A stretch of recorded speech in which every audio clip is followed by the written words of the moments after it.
Hi, I'm Dennis Weese for Eagle Communications. Welcome to our town. Sitting with Dave Dillner, City Manager here in Abilene today, and we have lots of good things going on in Abilene. The last of which that I have knowledge of, you had a meeting here the other night, just a couple of nights ago, business investment grants, which is round 2 of the city reaching out to grow business and putting some money in a process where people can apply for it and hoping to stimulate growth. So welcome, and you're going to tell us a lot about that program, and we'll have a lot of fun talking about it. Sounds good. Thank you for having me. All right, so idea is 2 years old. Yes. How'd it work last year? So last year we implemented the pilot program of the Business Investment Grant program, and the City Commission funded about $50,000, which led to the creation of 5 grants to businesses. We issued, I'm sorry, 6, yeah, 5. We issued 2 $15,000 grants and 3 $6,666 grants. Okay, all right, and tell us a little bit about how this process was given birth, if you will. So city, I think economic development, there's lots of ways that cities do economic development, but this one is kind of unique, I think anyway, for a city our size, to be talking about writing checks to individual businesses based on the ideas they present for growth. So how did it come about, and what do you think of it? Well, it came about, the City Commission set economic development as a priority for the organization and for the community. And so one of the things that staff has been working on is developing strategies for encouraging and promoting economic activity. And so one of the ways to do that is to provide capital to businesses to either expand a product line or to expand business operations. Another thing is also to provide support to entrepreneurs in the form of startup capital that could be used to start a new business. So to do that, we developed the Business Investment Grant Program, and as I mentioned, last year was the pilot program. We took approximately $50,000 from the general fund reserve to get it kicked off, and it was so well received that we wanted to continue that program into 2015. I'm sorry. And the way we did that was we benchmarked the sales tax and took a portion of that growth in sales tax and allocated it to this program. And the other thing that we did, we partnered with the Community Foundation of Dickinson County. They gave us a grant in the amount of about $11,000 to grant further funds. Okay, so the amount this year on my little smartphone picture, 65,710. Pretty specific number there. Yes, it's a great pool of funds that we can hopefully do. Last year we did, as I mentioned, 5. Hopefully we can do a few more than that and continue to have great results with that program. In the meeting the other night, there were 10, 12, 13 people in the room? Yes. All taking notes? That's correct. I was enthused by that. Yeah, and the good news is you don't have to attend the pre-application conference to apply, so there could be folks in the community that will apply that we don't know about yet. Okay, well, let's talk a little bit about the specifics so to better inform people that might hear this that weren't there. Sure. Deadline's June 1st for application. That's correct. And that application process, describe it to the folks who weren't here the other night. The application process is really boiled down to developing a proposal that you will submit to the Economic Development Council for consideration. And there are a few things that we're kind of looking at from a priority standpoint, although it's important to note that the priorities aren't necessarily weighted. What we're looking for is folks to provide a proposal that leverages existing programs or other economic development related resources. That could be anything from state and federal programs to local programs and incentives that are out there. It could be providing information on private capital that you're going to use to start or expand a business. So how are you leveraging existing funds? Also, are you going to be creating jobs? Are you going to be growing the property tax and sales tax base in the community? Are you going to be implementing an innovative business approach? So there's many different things that you can look at to put in your proposal that will give it some consideration. I have a picture of your whiteboard here, and the one you didn't mention, improve existing buildings. I thought the list of 5 things was really good. I just said, you know, that matches the strategic plan the city laid out a couple of years ago. It also coincides with what the chamber's strategic plan says. But I think probably most important, it gives a clear vision of what will help Abilene grow. Right. We need jobs. We have buildings that are available to house new business. You benchmark the money to sales tax, so you're taking some sales tax revenue to provide this.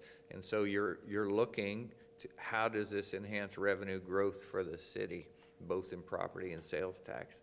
That's fair, seems to me, that these opportunities should grow revenue.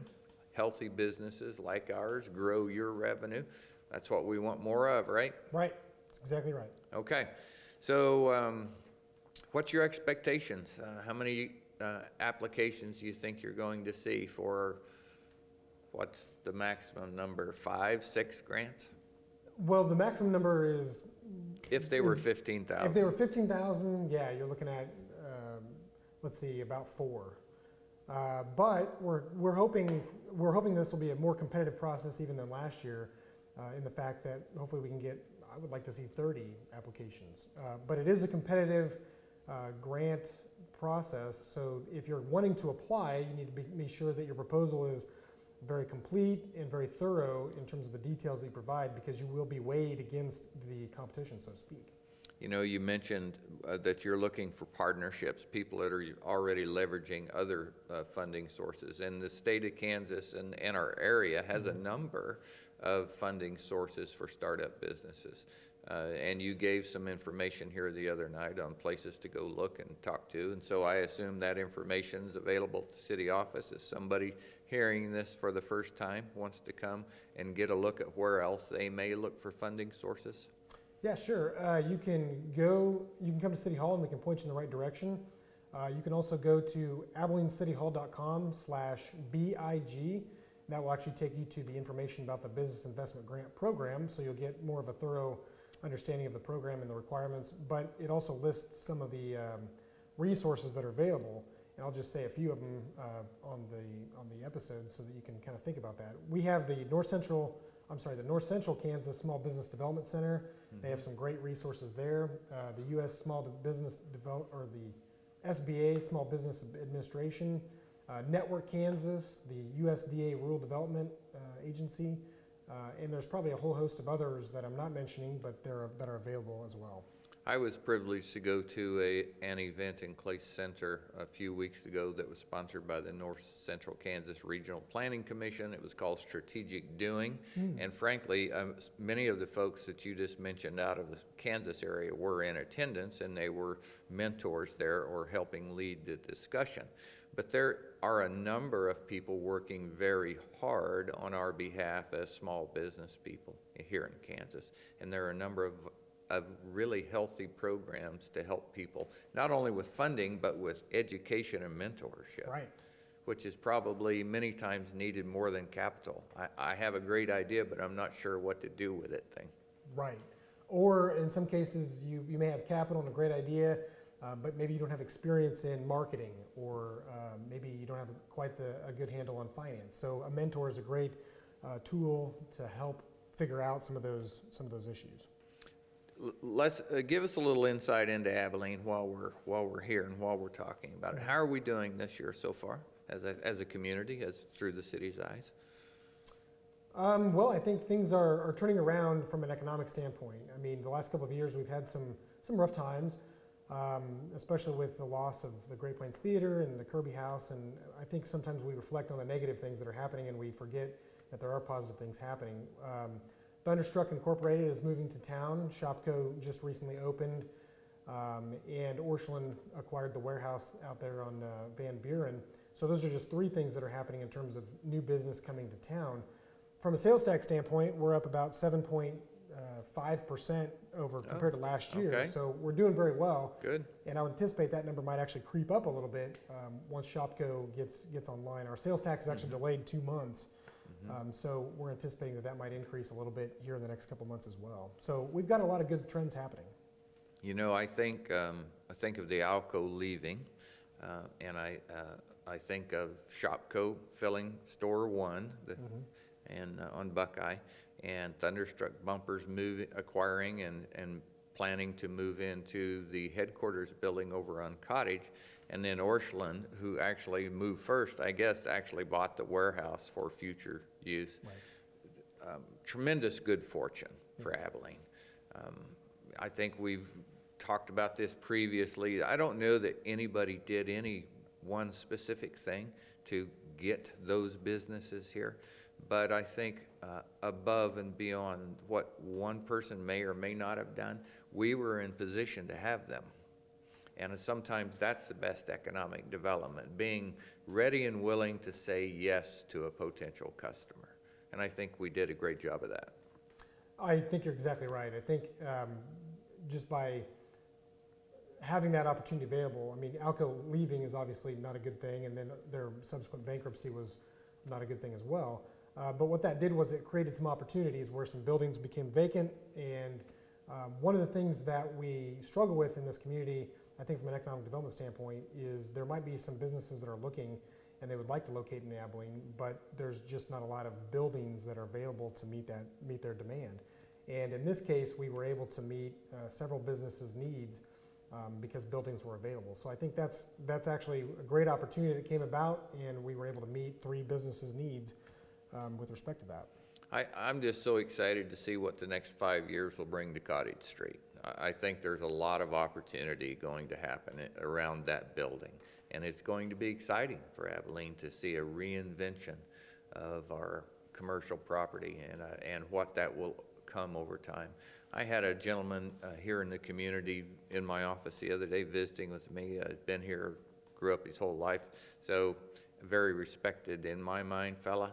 And he looked at me, and we're talking about these same things we're talking about today, and he said, you know, he said, anybody that wants to leave our community, speaking as a business, he says, I'm perfectly willing to come over and help them pack. And I'll trade that for somebody who wants to be here any day. And, you know, that's essentially, despite some of the details, that's essentially the transaction that happened. For one reason or another, Alco wanted to leave. That's their choice, free country. But Thunderstruck Bumpers wants to come here, Shopco wanted to come here, and Orscheln's wanted to be in that warehouse. So we have 3 new businesses that very much wanted to be in our community. That's a pretty good trade. It is. You're exactly right. We'd rather trade folks that want to be here than those that may be here but are indecisive. Okay.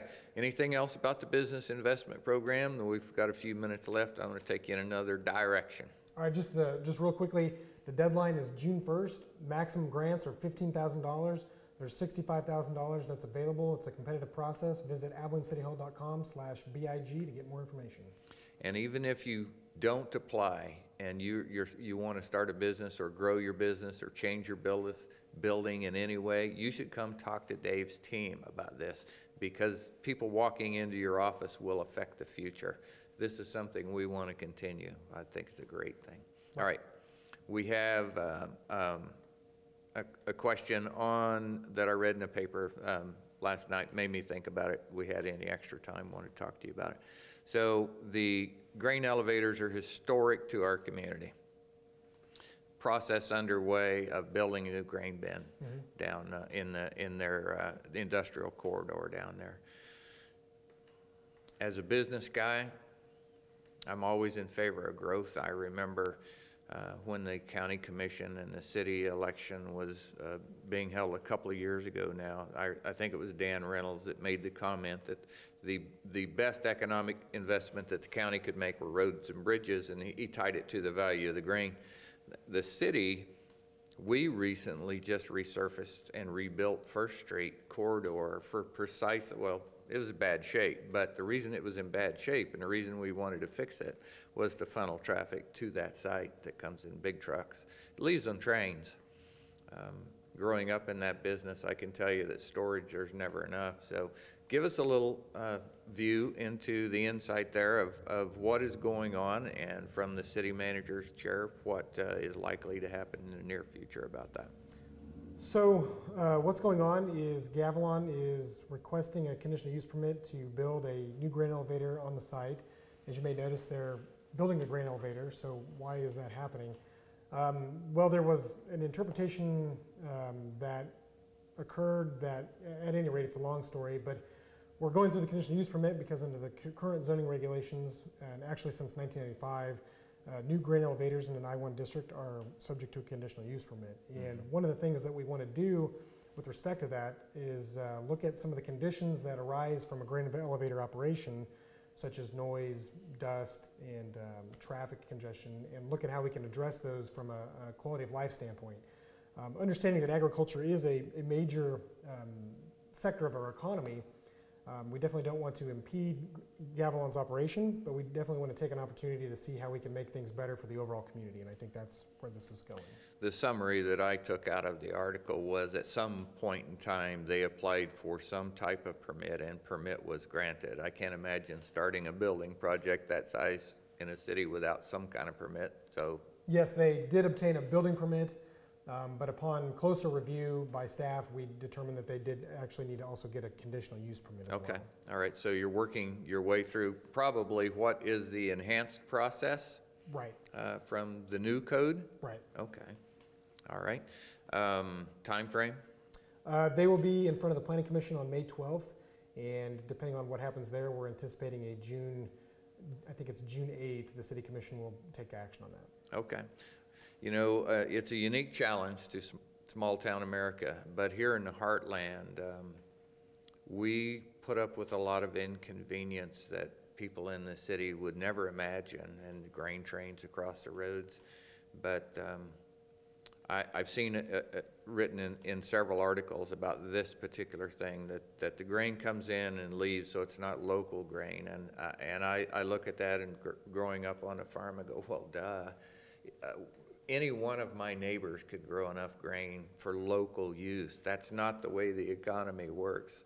These places are here specifically to aggregate products and then ship them, export them out to markets all over the world.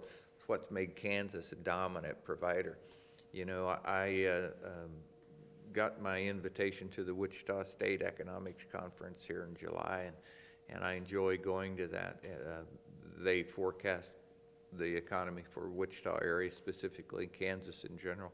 But I'm always amazed at the dollar value that ag is still putting into our economy and how significant a portion it is.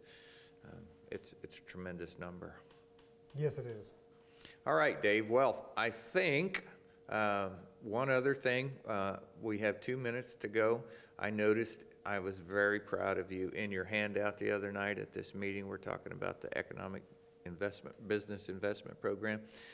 You highlighted partnerships and innovative business approaches, including a downtown wireless project. I thought, attaboy, Dave. You know, that is a cool thing that Abilene has, and somebody should come up with some good ideas on how to make money on 3rd Street with it. That's why it's there, right? Yep. Yep. All right, folks, if you need to know any more about the Business Investment Grant Program, stop in and see Dave Dillner and his crew here at the City Building in Abilene. And if you're watching this in another community, this is a great idea. You should talk to your city council about similar things. The opportunity to take a little sales tax money and find a way to grow more revenue is a great idea for everybody. I thank you for coming, sir. Thank you for having me. We thank you for watching at home. For Eagle Communications in our town, I'm Dennis Weese. Have a great day.